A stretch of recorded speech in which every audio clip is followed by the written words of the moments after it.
کله چې تبلیغي امیر صاحب پاسې دی هم دا بیان کوي چې ما ته تبلیغ په وراثت کې میلاو شوی دی، کله چې یو مولا پاسې هغه هم دا بیان کوي چې هلکه ما ته دا علم په وراثت کې میلاو شوی دی، دا دین ما ته په وراثت کې میلاو شوی دی. تاسو ته ما ویلي دي چې یو سړی د چا وارث دی د هغه په طریقه باندې به چلیږي. اخلاق ما ته دا درس راکوي چې هر یو څیز د هغې په آدابو باندې وکړلی شي.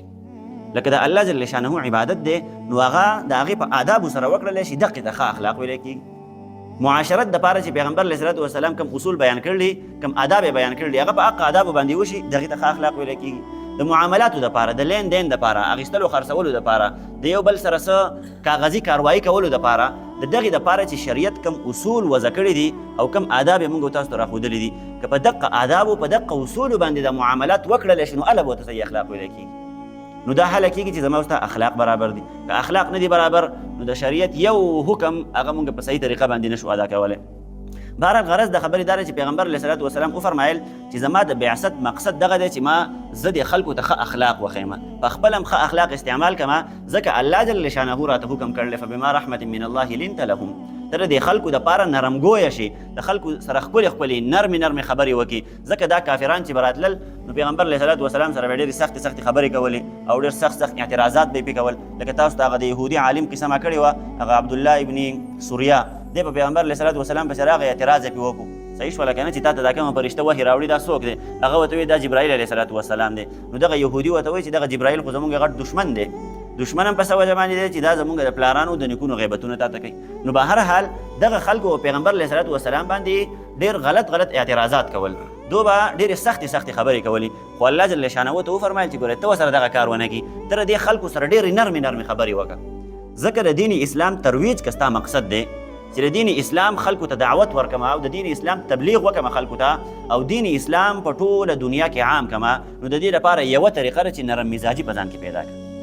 ښه اخلاق اپناو کړه، ښکلې خبرې اپناو کړه او خلکو سره ښکلې خبرې وکړه. نو پیغمبر ته خو الله جل شانه دغه حکم کوي، نو ما او تا ته هم دغه حکم کړی دی، صحیح شوله که نه؟ ما او تا د پیغمبر امتیان یو، د هغه پیغمبر ذمهداري ما او تا ته حواله شوې ده. کله چې تبلیغي امیر صاحب پاسې دی هم دا بیان کوي چې ما ته تبلیغ په وراثت کې میلاو شوی دی، کله چې یو مولا پاسې هغه هم دا بیان کوي چې هلکه ما ته دا علم په وراثت کې میلاو شوی دی، دا دین ما ته په وراثت کې میلاو شوی دی. تاسو ته ما ویلي دي چې یو سړی د چا وارث دی د هغه په طریقه باندې به چلیږي، صحیح شوله که نه؟ یو زوی دی د پلار وارث دی نو د هغه پلار په طریقه باندې به چلیږي، لکه یو زوی د پلار په طریقه نه چلیږي نو په معاشره کې دغه زوی ډېر بد یادېږي، لکه دا ډېر سپک سړی دی، پلار یې خو داسې سړی نه و، پلار یې خو ډېر ښه سړی و، د ده نیکه ډېر ښه سړی و، پلار یې ډېر ښه سړی و، د ډېر ښه خاندان دی، خو دا پکې هسې خدای یو شی وی پیدا کړی دی، صحیح شوله؟ نو دقه شانته ته که د پیغمبر په تعلیماتو باندې نه چلیږي، د پیغمبر هغه وراثت دې صحیح نه دی اپناو کړی، د پیغمبر دین دې صحیح نه دی اپناو کړی او د پیغمبر اخلاق دې نه دي خپل کړي، نو ته بیا وارث نه یې. ګورئ هسې دعوې به نه کړي چې زه وارث یم د پیغمبر او زه دا یم او زه ښکته یم او زما خو د پیغمبر سره ډېرې غټې د محبت دعوې کومه. پیغمبر علیه الصلاة والسلام ته یې وفرمایل وایي زمونږ خو د الله جل شانه سره ډېر مینه محبت دی،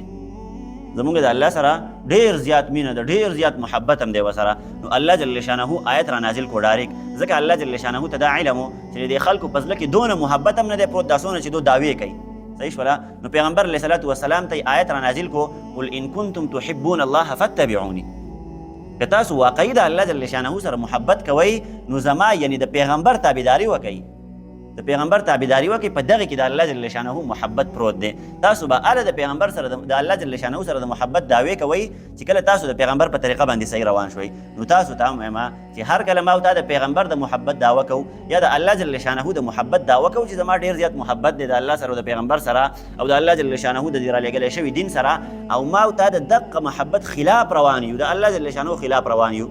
د خدای د احکاماتو خلاف روان یو، د پیغمبر د تعلیماتو خلاف روان یو، د پیغمبر چې کوم دین راوړلی د هغې خلاف روان یو، دا څنګه محبت دی؟ زه دې ته حیران یم.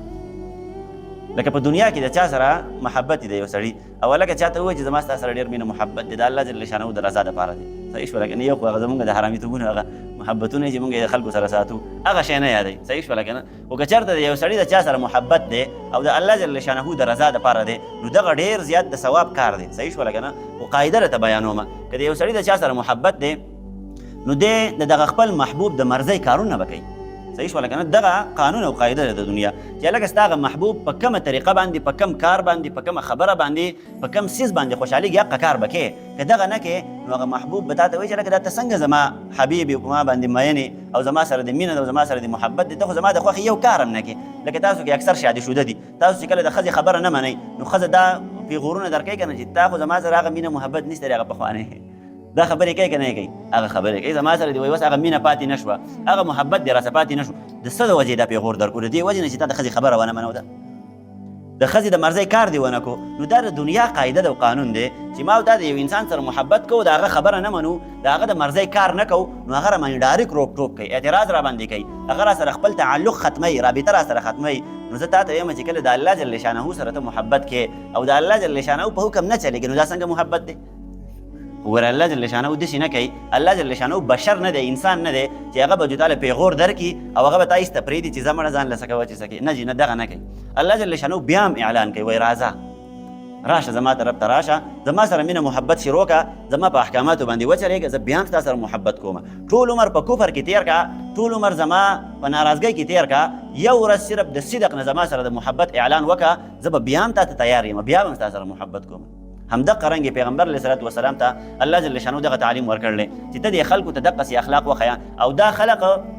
که چېرته ستا سره ستا نه نفرت کوي نو ته د دونه نفرت مه کوه ځکه لو دا آیت مې ته وایي فبما رحمة من الله لنت لهم ولو كنت فظا غلیظ القلب که چېرته ته سخت شوې او تا د دو سره سختې سختې خبرې وکړو دا خلک خو بیا نه راځي دا خو زناور دي جاهلان دي دغه د مکې دا کافران او دا یهودیان خو جاهلان دي دا بیا ستا خواله نه راځي نو به هر حال د محبت او د مینې قاعده مې ته بیان کړه چې دغه قاعده ده چې د چا سره محبت کې د هغه په اشارو باندې به چلیږي صحیح شوله که نه نو که ما تا دعوه کوو د پیغمبر سره نو د هغه په اشاره باندې چلېدل لازمي دي ضروري دي نو د دغې وجې نه الله جل شانه آیت را نازل کړو چې ته دغه خلکو ته ووایه که چېرته ستاسو د الله جل شانه سره محبت دی نو تاسو د پیغمبر صحیح تابعداري وکړئ هله به بیا مونږ ومنو چې یاره واقعي ستاسو د الله جل شانه سره محبت دی